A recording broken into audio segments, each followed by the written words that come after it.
Kembali bersama saya Chang Lause. Kita ada di acara kelimpahan Alkitabiah. Jadi dulu namanya Abundant Life, saya ganti jadi bahasa Indonesia nih, sekarang namanya kelimpahan Alkitabiah. Nah, saya adalah seorang perencana keuangan. Saya kerja sekuler, saya bukan pendeta. Saya beribadah di Jakarta City Blessing Green Lake. Saya punya channel YouTube sama IG, saya juga punya, namanya sama Kelimpahan Alkitabiah. Tolong follow dan subscribe saya buat mendapatkan renungan harian, buat mendapatkan siaran ini, buat mendapatkan video-video lucu dari anak saya. Nah, ada di satu tuh.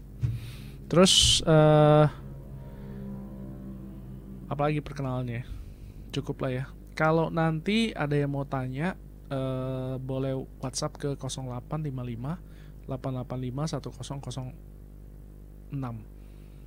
Atau acara ini ada di YouTube nih, di Heartline Network nih, live. Jadi kalau misalnya mau tanya pertanyaan ke situ bisa. Terus apa lagi? Oke. Nah, kita mau recap dulu, mau review sebentar. Kita punya siaran minggu lalu. Jadi minggu lalu itu saya cerita tentang dua macam orang yang sukses. Sukses itu adalah orang yang disertai Tuhan. Orang yang disertai oleh Tuhan itu adalah orang yang sukses. Artinya kalau misalnya kita nih udah percaya Yesus, berarti kita adalah orang yang sudah sukses. Di mata Tuhan kita adalah orang yang sudah sukses. Tapi ada dua macam orang. Ada satu orang sukses yang berhasil dan ada satu orang sukses yang gagal. Jadi kemarin itu saya cerita tentang Yusuf sama Salomo. Salomo itu adalah contoh orang sukses yang gagal dan Yusuf itu adalah contoh orang sukses yang berhasil. Nah, ini kita mau belajar nih. Kenapa Yusuf itu bisa berhasil? Kenapa Yusuf bisa berhasil? Saya harap sih semua pengen ya hidupnya berhasil ya. Karena ini kehendak Tuhan nih. Nah, jadi saya ingetin lagi sebelumnya. Jadi orang sukses itu adalah orang yang disertai oleh Tuhan. Orang sukses yang berhasil adalah orang yang melaksanakan kehendak Tuhan. Jadi orang yang berhasil melakukan panggilan Tuhan, melaksanakan kehendak Tuhan, itu adalah orang sukses yang berhasil. Yusuf adalah orang sukses yang berhasil. Dia itu berhasil untuk menyelamatkan nyawa keluarganya. Itu adalah dia punya panggilan ilahi. Sedangkan Salomo dia gagal karena panggilan ilahi dia adalah supaya orang-orang kenal sama Allahnya orang Israel. Tetapi pada akhir hidupnya dia justru banyak mengabdikan diri kepada dewa-dewa sembahan istrinya. Jadi itu alasannya kenapa dia berhasil, kenapa dia gagal. Nah, Yusuf ini kenapa dia bisa menjadi orang sukses yang berhasil? Yang pertama, Yusuf itu mengerti bahwa dia dikasihi. Kita lihat ayatnya. Ayatnya ada di Kejadian 37 ayat 4. Kejadian 37 ayat 4 berkata bahwa setelah dilihat oleh saudara-saudaranya bahwa ayahnya lebih mengasihi Yusuf dari semua saudaranya, maka bencilah mereka itu kepadanya dan tidak mau menyapanya dengan ramah. Nah, kita harus ngerti bahwa Tuhan itu mengasihi kita secara pribadi. Ini penting banget nih. Kita ini harus benar-benar mengerti dan percaya bahwa Tuhan itu mengasihi kita secara pribadi. Seringkali kita suka dengar kata-kata, oh Tuhan mengasihimu. Kadang-kadang lagi nggak sering. Tuhan mengasihimu. Ini lebih kayak slogan. Ini kayak semacam ide, semacam wacana doang. Ini bukan sesuatu yang nyata. Saya sangat menganjurkan supaya setiap dari kita itu benar-benar mengerti, mendalami, memahami bahwa Allah itu benar-benar sungguh-sungguh mengasihi kita secara pribadi. Maksudnya apa? Maksudnya kita ini buat Allah itu bukan cuma satu orang doang. Cuma si A, cuma si B. Enggak. Tuhan itu melihat kita benar-benar seorang pribadi. Pikirannya Tuhan itu tidak pernah berhenti memikirkan kita. Cuma ada kita di dalam hati Tuhan, gak ada yang lain. Karena dunia ini populasi banyak, 77 miliar gitu, jadi apakah Tuhan terbagi-bagi? Enggak, Tuhan itu setiap waktu memikirkan Anda dan saya. Anda itu sangat penting sekali buat Tuhan. Anda itu bukan cuman sekedar, oh kebetulan aja lahir. Enggak.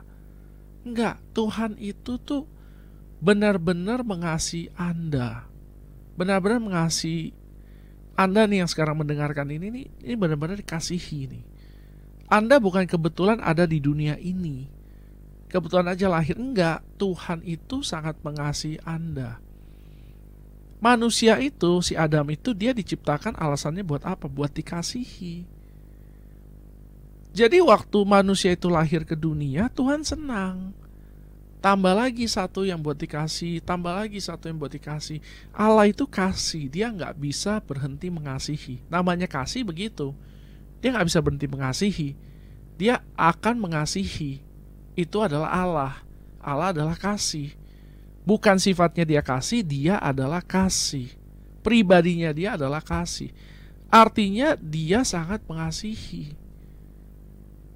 Jadi kita ini adalah orang-orang yang sangat dikasihi oleh Allah. Apalagi kalau kita sudah lahir baru. Kalau kita sudah lahir baru berarti kita adalah anaknya. Jadi penting buat kita benar-benar percaya nih bahwa kita di mata Tuhan itu istimewa. Kita di mata Tuhan itu luar biasa. Kita di mata Tuhan itu sangat dikasihi. Kita di mata Tuhan itu sangat berharga. Ini penting banget. Kenapa orang Kristen tidak punya keberanian? Kenapa orang Kristen banyak gagal? Karena mereka nggak percaya bahwa Allah itu mau supaya mereka keadaannya baik. Mereka nggak benar-benar percaya bahwa Allah sungguh-sungguh mengasihi mereka. Kalau dikasihi Tuhan itu ya kita jadi pede. Kalau kita dikasihi sama orang tua kita waktu kita masih kecil, kita jadi pede. Nah, kepedean itu tuh yang menimbulkan kita ini yang menarik hal-hal baik datang ke dalam hidup kita. Pede bahwa kita ini dikasihi Tuhan, Tuhan pentingin kita, Tuhan mikirin kita setiap waktu. Itu yang bikin berkat-berkat itu pada datang. Jadi kita harus ngerti bahwa kita ini benar-benar penting buat Tuhan. Si Yusuf ini dia mengerti bahwa dia sangat penting buat Allah, buat bapaknya dan buat Allah. Nah, Yusuf itu diberikan dia satu jubah. Jubah itu jubah warna-warni yang dapat cuman dia. Makanya oleh karena itu, karena dia pede, dia dikasih, dia berani menegur kakak-kakaknya. Nah, kita karena kita dikasihi, kita berani untuk keluar sana dan bekerja dan berharap bahwa kita akan berhasil. Kita bisa pede ketika ada hal-hal buruk terjadi, kita tahu Tuhan membela kita dan ini semua cuma sementara. Ini adalah pede yang dihasilkan kalau orang benar-benar percaya bahwa Tuhan itu mengasihi kita. Nah, Yusuf itu sangat mengerti bahwa bapaknya mengasihi dia. Makanya oleh karena itu dia berani, dia tegur kakak-kakaknya kalau mereka salah. Waktu kakak-kakaknya hilang pun dia yang disuruh cari.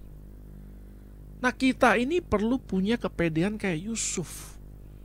Bapa saya di surga mendukung saya, mengasihi saya. Bahkan kalau misalnya saya melakukan hal yang bodoh pun, Bapa akan tetap mengasihi saya. Saya punya satu anak di rumah 15 bulan. Dia itu kalau mau naik tangga, dia biasanya udah naik 2 anak tangga atau 3, terus dia bakal stop. Terus dia lihat saya, terus dia panggil saya. Kenapa? Dia mau saya datang ke belakang dia, buat liatin dia mau naik tangga, karena dia takut. Nah, kalau dia nggak merasa bahwa saya mengasihi dia nggak akan manggil saya. Dia pasti akan coba usaha sendiri aja, kalau mati nggak peduli gitu. Tapi karena dia mengerti saya mengasihi dia, jadi waktu dia mau naik itu dia butuh dukungan dan dia tahu dia pasti akan dapat dari bapaknya. Nah, Bapak kita di surga, Bapak di dunia kayak saya aja nih, saya begitu peduli sama anak saya, apalagi Bapak di surga. Buat Bapak di surga nih saya sangat penting sekali. Saya sangat penting sekali. Satu helai rambut saya pun kalau rontok Tuhan tahu. Saya aja nggak tahu. Saya bangun tidur misalnya kalau ada rambut rontok di bantal, saya nggak tahu, Tuhan tahu. Jadi kita harus benar-benar mengerti nih. Kita harus benar-benar ngerti. Tuhan itu sangat mengasihi saya. Saya ini sangat penting buat Tuhan. Kita harus benar-benar percaya sekali sama ini. Kita harus benar-benar percaya sekali. Ketika kita percaya ini, kita jadi pede. Pede akan mendatangkan berkat. Oke, nah rahasia pertama itu adalah dia mengerti bahwa dia dikasihi. Rahasia kedua, dia memiliki visi dari Allah. Kita buka ayatnya di ayat 5 nih. Kejadian 37 ayat 5. Pada suatu kali bermimpilah Yusuf. Lalu mimpinya itu diceritakannya kepada saudara-saudaranya. Sebab itulah mereka lebih benci lagi kepadanya. Jadi Yusuf ini karena dia udah yakin bahwa dia dikasihi sama Tuhan, waktu dia mimpi, dia yakin bahwa ini adalah mimpi dari Tuhan.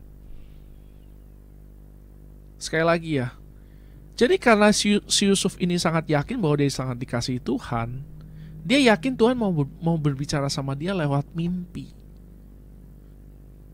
Nah, oleh karena itu dia pede juga karena dia sudah mendapatkan suatu visi dari Allah. Dia akan memimpin saudara-saudaranya.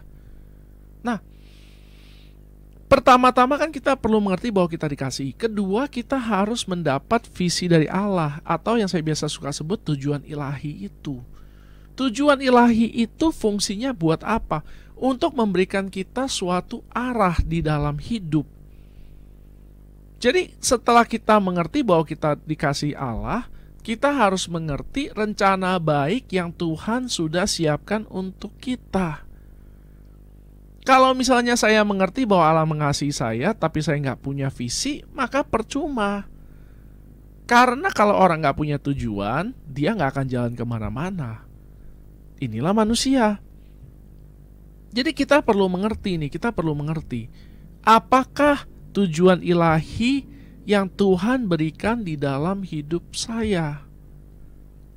Ketika kita mengerti bahwa kita punya tujuan ilahi dan kita berjalan ke dalamnya, maka kita akan lihat semakin banyak berkat-berkat Tuhan yang datang. Berkat yang saya maksud di sini adalah maksudnya buah dari penyertaan Allah ya. Jadi jangan salah. Buah dari penyertaan Allah itu akan datang ketika kita menjalani visi dari Allah. Nah, jadi setelah kita mengerti nih bahwa saya adalah orang yang dikasihi, habis itu saya mau cari hatinya Tuhan. Nggak cukup buat kita ini hanya tahu bahwa kita dikasihi, nggak cukup. Misalnya anak saya nih, sekarang dia cuma mengerti bahwa dia sangat disayang. Dia sangat disayang gitu. Jadi apapun yang dia lakukan, dia nggak takut gitu. Saya pasti akan jagain dia. Misalnya kalau misalnya dia main di lemari, saya akan tangkap dia. Kalau dia coba-coba jatuh atau segala macam, saya akan ada di sana buat dia. Jadi dia nggak takut. Tadi pagi waktu dia bangun, bukan waktu dia bangun, waktu dia tidur itu, kalau tidur dia kadang-kadang suka pindah kemana-mana. Nah, dia lalu terjebak di celah antara ranjang dengan lemari. Lalu dia segera minta tolong. Lalu istri saya bangun dan dia tolong anak saya. Kalau misalnya dia nggak yakin bahwa dia akan ditolong, dia nggak akan minta tolong. Nah, karena kita yakin, jadi kita harus mengerti nih. Tapi ini waktu dia masih kecil. Setelah nanti dia makin besar, dia perlu belajar apa yang dikehendaki oleh orang tuanya. Apa yang orang tuanya mau dari dia. Nah, itu dia perlu belajar dan setelah itu dia perlu berjalan di dalamnya. Kalau misalnya dia selamanya kecil, dia selamanya cuman berharap dari papa mamanya, tapi dia nggak memikirkan papa mamanya, ini berarti anaknya belum dewasa. Nah, sama kayak kita nih. Level paling rendah adalah kita mengerti bahwa kita sudah dikasihi, habis itu kita mulai mencari kehendak Tuhan di dalam hidup kita. Inilah yang disebut dengan tujuan ilahi atau visi dari Allah itu. Nah, bagaimana caranya kita mendapatkan visi dari Allah? Sederhana, kita harus bergaul. Jadi ketika kita biasa bergaul dengan orang, kita akan tahu isi hatinya dia, kita akan tahu seperti apa pemikirannya, kita akan tahu kebiasaannya, kita akan tahu hal yang dia suka dan dia tidak suka. Nah, ketika kita bergaul dengan Allah pun demikian. Waktu kita ambil waktu baca firman dan kita renungkan, kita akan mengerti pribadi Allah itu seperti apa. Dan nanti Tuhan akan berkata kepada kita hal-hal yang dia inginkan. Nah, asal tahu aja hal-hal yang Tuhan inginkan itu bukan sesuatu yang bikin kita susah. Enggak, justru hal-hal itu yang akan mendatangkan berkat ke dalam hidup kita. Jadi ketika kita melakukan apa yang Tuhan mau, justru dengan begitu buah dari berkat-berkat itu akan muncul. Nah, justru hidup kita akan semakin lebih baik. Hidup kita akan semakin lebih baik. Jadi bukan Tuhan memaksa kita melakukan sesuatu yang kita nggak suka, kita benci. Misalnya Tuhan suruh kita menikah sama orang yang nggak sesuai, yang kita sama sekali nggak suka gitu. Enggak, Tuhan itu justru rindu memberikan hal-hal terbaik. Nah, hal terbaik ini dia simpan buat orang-orang yang dekat dengan hatinya. Hal-hal terbaik itu yang Tuhan simpan untuk orang-orang yang dekat dengan hatinya, orang-orang yang setia, orang-orang yang pentingin tujuan ilahi. Jadi asal kita mengerti bahwa tujuan ilahi itu sebetulnya buat kita, buat manusia dan juga buat orang lain. Bukan buat tujuan egois Allah. Allah itu sama sekali nggak egois. Waktu dia punya sesuatu itu bukan buat dia, itu buat kita, buat kebaikan kita. Mengapa kita perlu menyembah Tuhan? Bukan buat dia, buat kita. Menyembah Tuhan itu baik buat kita, bukan buat dia. Mengapa kita perlu memberi? Memberi itu baik buat kita, bukan buat dia. Dia itu pemilik alam semesta, dia nggak butuh uang kita. Tapi ketika kita memberi, kita ini sedang menabur benih untuk nanti kita bisa terima buahnya. Jadi segala sesuatu yang Tuhan beritahu kita untuk lakukan, segala sesuatu isi hati itu fungsinya sebetulnya buat kita. Kita akan diberkati ketika kita melakukan apa yang dia mau. Jadi ini sebetulnya sederhana, ini bukan sesuatu yang rumit. Ini ketika kita percaya sama Tuhan, kita kan dikasihi Tuhan nih. Jadi kita percaya sama dia. Nah, ketika kita percaya sama dia, kita mau melakukan apa yang dia kehendaki. Nah, justru apa yang kita mau, apa yang dia mau itu justru akan mendatangkan berkat buat kita. Bukan justru bikin kita jadi susah, bikin kita stres. Enggak. Tuhan cuma mau yang terbaik buat kita. Itu aja yang Tuhan mau. Oke, kita mau break dulu. Sebelum kita break, saya ingetin lagi, kita bisa tanya ke 0855 885 1006 atau bisa komen di Heartline Network.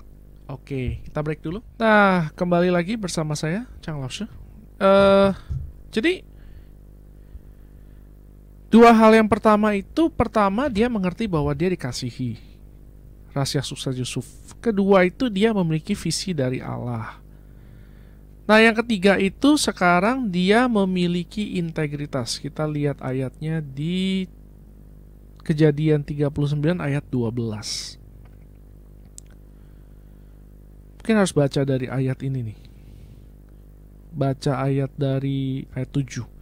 Selang beberapa waktu istri tuannya memandang Yusuf dengan birahi. Lalu katanya, "Marilah tidur dengan aku." Tetapi Yusuf menolak dan berkata kepada istri tuannya itu, Dengan bantuanku, tuanku itu tidak lagi mengatur apa yang ada di rumah ini, dan ia telah menyerahkan segala miliknya pada kekuasaanku. Bahkan di rumah ini ia tidak lebih besar kuasanya daripadaku, dan tiada yang tidak diserahkannya kepadaku selain daripada engkau, sebab engkau istrinya. Bagaimanakah mungkin aku melakukan kejahatan yang besar ini dan berbuat dosa terhadap Allah? Jadi dia memiliki integritas nih. Nah, ayat 10-nya, walaupun dari hari ke hari perempuan itu memujuk Yusuf, Yusuf tidak mendengarkan bujukannya itu untuk tidur di sisinya dan bersetubuh dengan dia. Pada suatu hari masuklah Yusuf ke dalam rumah untuk melakukan pekerjaannya, sedang dari seisi rumah itu seorang pun tidak ada di rumah. Lalu perempuan itu memegang baju Yusuf sambil berkata, marilah tidur dengan aku. Tetapi Yusuf meninggalkan bajunya di tangan perempuan itu dan lari keluar. Jadi kita harus mengerti bahwa Yusuf itu dia itu bekerja di satu orang yang berpangkat, orang yang hebat. Jadi pastilah istrinya itu seorang yang cantik nih, bukan orang yang biasa nih. Karena kan dia punya pangkat, dia bisa punya perempuan mana aja yang dia mau. Nah, si tante Potifar ini pasti bukan seseorang yang jelek. Tapi Yusuf itu menjaga dirinya, dia punya integritas. Ketika kita hidup di dunia ini, kadang-kadang kita memiliki banyak kesempatan untuk kompromi. Mulai dari hal-hal kecil sampai hal-hal besar. Apa aja, ini nggak harus cewek. Ini bisa apa aja, bisa di pekerjaan kita, bisa kita mungkin korupsi sedikit-sedikit atau bagaimana. Nah, tapi Yusuf itu memiliki integritas. Dia tidak mau melakukan dosa terhadap Allah. Dia mengerti bahwa kalau dia melakukan ini berarti dia melakukannya terhadap Allah, dan itu membuktikan bahwa dia nggak punya integritas. Nah, Tuhan itu mencari orang-orang yang bisa dipercayai, artinya orang-orang yang punya integritas. Jadi ketika Tuhan itu melihat bahwa Yusuf itu menjaga apa yang Tuhan sudah berikan kepada dia, oleh karena itu rencana Tuhan itu terhadap hidup dia tidak bisa berubah. Karena orang ini dia sudah dapat visi dan dia tinggal di dalam visi itu. Integritas itu artinya kita akan melakukan hal-hal untuk mendukung visi kita dan bukan menghancurkannya. Ini artinya integritas. Jadi kita hidup sesuai dengan visi yang kita terima dari Allah. Jadi kita nggak berusaha hancurkan visi kita. Ini adalah yang disebut dengan integritas. Jadi dalam hal ini Yusuf sangat berhasil. Yusuf sangat berhasil dalam menjaga integritas yang dia dapat ini nih, yang dari visi. Dia menjaga visi yang dia dapat dari Allah. Dia sangat jaga. Nah, lalu kita lihat keempat itu, kenapa Yusuf sangat sukses itu karena dia bertekun. Kita lihat ayatnya di 39, Kejadian 39 ayat 6 sama ayat 22. Segala miliknya diserahkan kepada kekuasaan Yusuf, dan dengan bantuan Yusuf ia tak usah lagi mengatur apa-apa selain dari makanannya sendiri.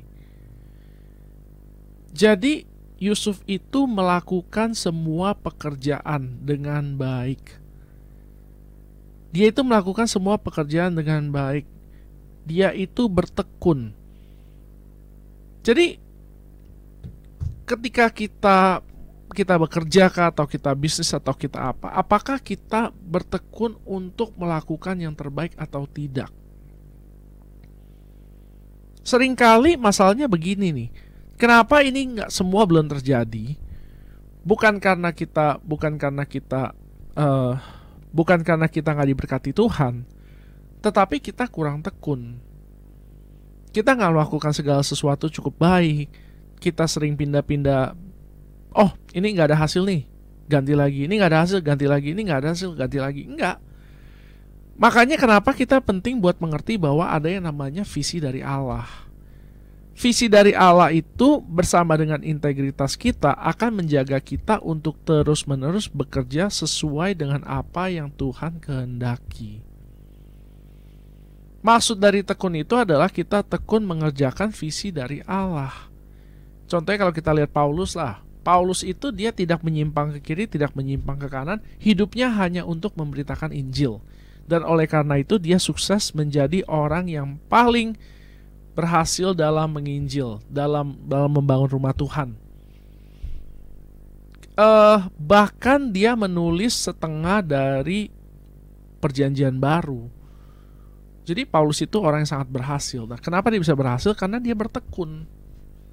Nah, apa yang Tuhan sudah panggil kita untuk lakukan itu kita harus tekuni terus menerus sampai apa? Sampai Tuhan bilang stop, ganti lagi. Misalkan Tuhan bilang stop, ganti lagi, baru kita ganti. Kalau enggak, kita kerjakan terus.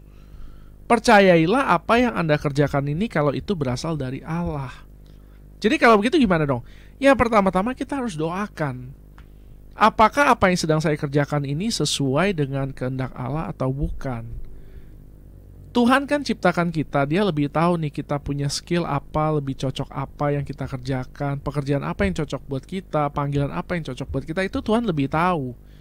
Jadi ketika kita bersekutu sama Tuhan, kita akan dapat itu. Nah, waktu kita dapat itu, itulah yang harus kita fokuskan, harus kita kerjakan dengan sekuat tenaga. Jangan kita sambil kerjakan yang lain-lain. Kalau kita sambil kerjakan yang lain-lain, ya nanti jadi nggak fokus, jadi nggak ada hasil. Maksud saya bukan begini.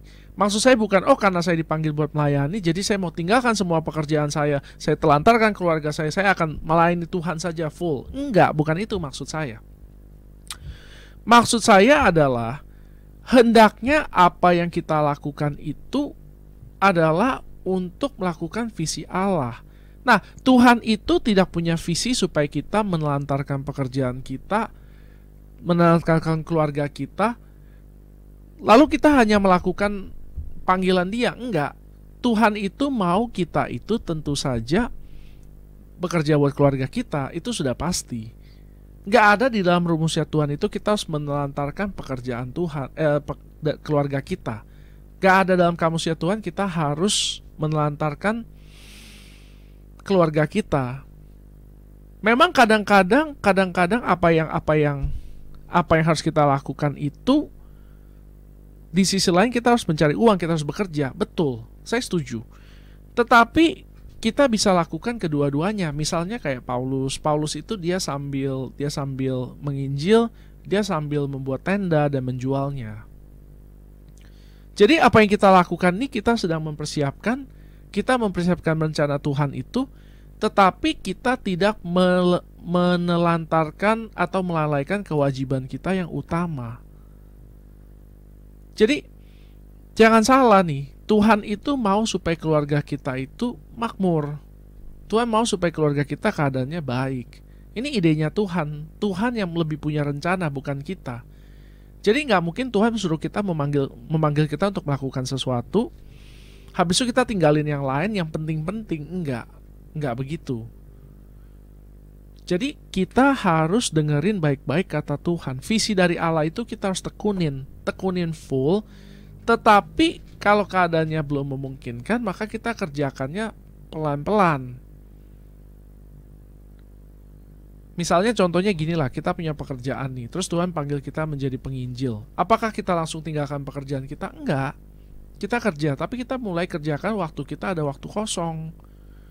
Kita mulai lakukan apa yang Tuhan suruh, lakukan terus. Sampai Tuhan bilang, oke, ini waktunya berhenti dari pekerjaan ini, baru kita berhenti. Kenapa? Soalnya Tuhan kalau panggil kita, dia pasti akan menyediakan. Saya setuju 100%. Tapi apakah itu waktu yang tepat untuk mundur apa enggak? Anda harus tanya Tuhan. Doakan terus. Makanya kenapa ini penting buat kita bersekutu dengan erat dengan Tuhan, supaya kita mengerti dia punya isi hati. Jadi tekun. Nah, kayak contohnya si Yusuf, kita lihat si Yusuf. Yusuf itu dia mengerti bahwa panggilan dia akan menyelamatkan keluarganya. Tapi dia belum tahu caranya dan dia belum bisa ke sana. Sementara apa yang dia lakukan adalah dia kerja dengan baik di rumahnya Potifar. Nah, kita lihat lagi di ayat 22. Di ayat 22 dikatakan waktu dia masuk penjara, dia itu bahkan dipercaya oleh kepala penjara itu semua tahanan. Jadi kepala penjara itu mempercayakan semua tahanan itu kepada Yusuf. Jadi si Yusuf ini ngerjain kerjaannya kepala tahanan. Jadi dia benar-benar bertekun dalam apa yang dikerjakannya. Nah, kita tahu cerita selanjutnya nih. Karena dia ngurusin tahanan ini, akhirnya orang-orang curhat nih sama dia soal mimpi. Saya kemarin mimpi loh, mimpi begini, mimpi begitu. Lalu dia terjemahkan mimpinya itu. Habis itu, gara-gara itu pas orangnya balik lagi menjadi juru minumnya raja. Raja pas punya mimpi tanya sama dia keingetan Yusuf. Jadi kita lihat nih bahwa segala sesuatu Tuhan sedang bekerja. Tapi Tuhan sedang bekerja melalui orang-orang yang bisa dia pakai. Nah, karakter-karakter ini adalah karakter orang-orang yang bisa dia pakai. Orang-orang yang mengerti bahwa dia dikasihi Tuhan, dia mendengar suara Tuhan, lalu dia memiliki integritas, dia bertekun. Nah, ini adalah karakter orang-orang yang Tuhan bisa pakai. Tuhan mencari orang-orang semacam ini untuk Tuhan pakai, untuk Tuhan berkati. Sekali lagi saya mau ingatkan bahwa orang yang sukses itu, orang sukses yang berhasil itu adalah orang yang berhasil menggenapi kehendak Tuhan di dalam hidupnya. Bukan orang yang menjadi kaya, bukan orang menjadi orang-orang yang terkenal dan sebagainya, bukan. Ini benar-benar pokoknya namanya sukses cuma ada satu definisi. Kita berhasil melakukan kehendak Tuhan, selesai. Itu aja. Jadi kalau misalnya kita berhasil, berarti kita adalah orang sukses yang berhasil. Kalau kita gagal, berarti kita orang sukses yang gagal. Cuma ada dua macam itu aja, nggak ada yang lain. Nah, jadi kita harus mengerti nih bahwa keempat karakter yang saya sebut ini nih, mengerti bahwa dia dikasihi, dia punya visi dari Tuhan, dia memiliki integritas dan dia bertekun. Ini adalah karakter-karakter dasar yang seseorang yang mau menggenapi firman Allah itu, menggenapi kehendak Allah di dalam hidupnya itu perlu punya. Bisa nggak kalau kita nggak bertekun, tapi Tuhan bisa pakai sampai selesai? Kitanya nggak bertekun, jadi nggak akan selesai. Tuhan itu tidak bisa melakukan segala sesuatunya di dunia ini sendiri. Kalau bisa, kita dari awal keadaannya udah baik terus tuh, manusia nggak jatuh dalam dosa dan sebagainya. Tapi Tuhan itu butuh manusia. Makanya dia harus mencari orang buat diajak kerjasama. Ketika dia memberikan visi itu, dia berharap ada orang yang mau ambil visi itu dan mulai bergerak dengan integritas dan dengan ketekunan. Ini adalah sesuatu yang sebetulnya sederhana. Ini sesuatu yang sebetulnya sederhana. Walaupun kita bilang, oh ini kayaknya prakteknya susah apa segala macam bla bla bla bla. Caranya supaya kita bisa berhasil adalah kita harus jalannya sama Tuhan. Saya nggak bisa tekun. Kalau saya sendiri nggak bisa tekun. Saya harus jalan sama Tuhan. Tuhan yang akan ingatkan saya supaya saya tidak menyerah. Saya nggak punya integritas. Saya harus jalan sama Tuhan. Waktu saya mau berbuat hal-hal, mau kompromi, mau segala macam, Tuhan akan ingatkan saya untuk tidak melakukannya. Jadi cara kita untuk bisa berhasil dalam hidup itu bukan dengan kekuatan kita sendiri, tetapi bersama dengan Tuhan. Allah yang akan memberikan kita kekuatan untuk melakukan apa yang harusnya kita lakukan. Jadi kita nggak pernah sendiri. Kasih Tuhan akan membuat kita punya kekuatan. Visi akan membuat kita punya tujuan. Integritas itu akan menjaga kita supaya tetap di track. Dan bertekun itu yang memastikan kita itu nyampe ke tujuan itu. Nah, keempat hal ini adalah hal-hal vital. Keempat hal ini adalah hal-hal yang vital. Kita mau break dulu sebentar. Kalau ada pertanyaan silakan tanya ke 0855 885 1006 atau boleh komen di Heartline Network di YouTube. Oke, kita break dulu. Nah, poin kelima hari ini dari rahasia sukses Yusuf adalah dia tidak punya beban di hati.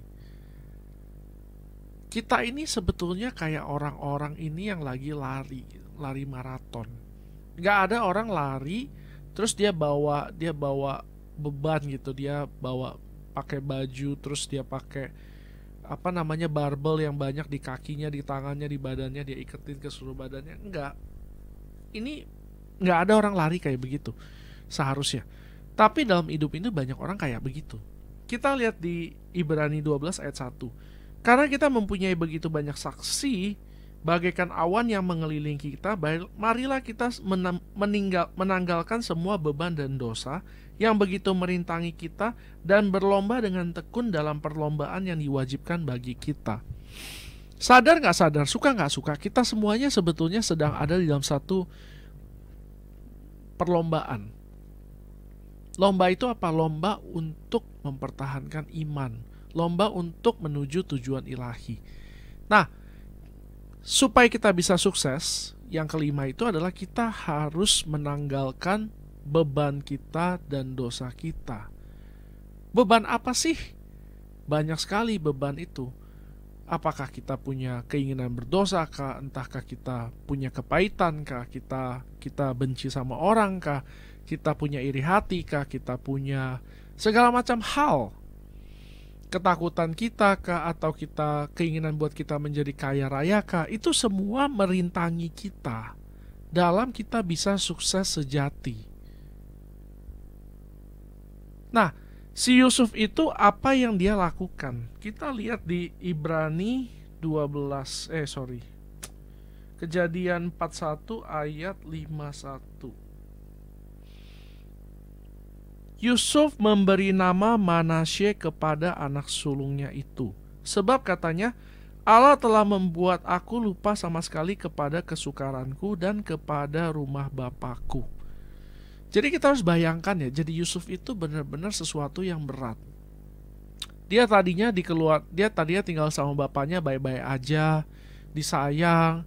Tiba-tiba dia dijual jadi budak, dia dipermalukan, dia ditelanjangi, dia kerja setengah mati, terus masuk penjara padahal dia nggak salah. Akhirnya dia menjadi seorang perdana menteri. Kalau misalnya dia menyimpan kepahitan, dia kesel sama saudaranya, dia benci dan sebagainya, mungkin dia akan ngedumel terus. Waktu dia kerja nggak akan maksimal. Waktu dia di penjara, dia akan marah-marah terus. Jadi nggak mungkin kepala penjara mempercayakan dia untuk menjadi para penjaga tahanan lain. Si Yusuf ini karena dia melupakan semua, dia sudah memaafkan semua. Jadi akibatnya itu dia bisa menjadi orang yang efektif dipakai oleh Tuhan. Jadi kita harus mengerti nih bahwa kita ini harus meninggalkan beban hidup kita yang begitu banyak. Kekhawatiran, ketakutan, keinginan kita buat kaya, dosa apa segala macam, semuanya kita harus tinggalkan kalau kita mau berlari dengan tenang. Dunia ini tidak bisa menawarkan apapun sebaik apa yang ditawarkan oleh Tuhan. Gak bisa. Mau Anda menjadi orang paling kaya di dunia pun, hidup Anda akan hampa kalau Anda hidupnya bukan buat tujuan ilahi. Kenapa seperti itu? Karena kita orang Kristen. Tuhan sudah membuat kita seperti itu. Kepuasan kita hanyalah ketika kita melakukan hal-hal yang Tuhan kehendaki. Ini adalah caranya Tuhan membentuk kita. Karena Tuhan ada di dalam kita, jadi Dia itu akan memberikan kita isi hatinya Dia. Nah, waktu kita melakukan isi hatinya Tuhan, itu akan merubah kita. Nah, saya akan kasih ayat. Ini ayatnya bagus sekali. Di Kejadian 50 ayat 20-21.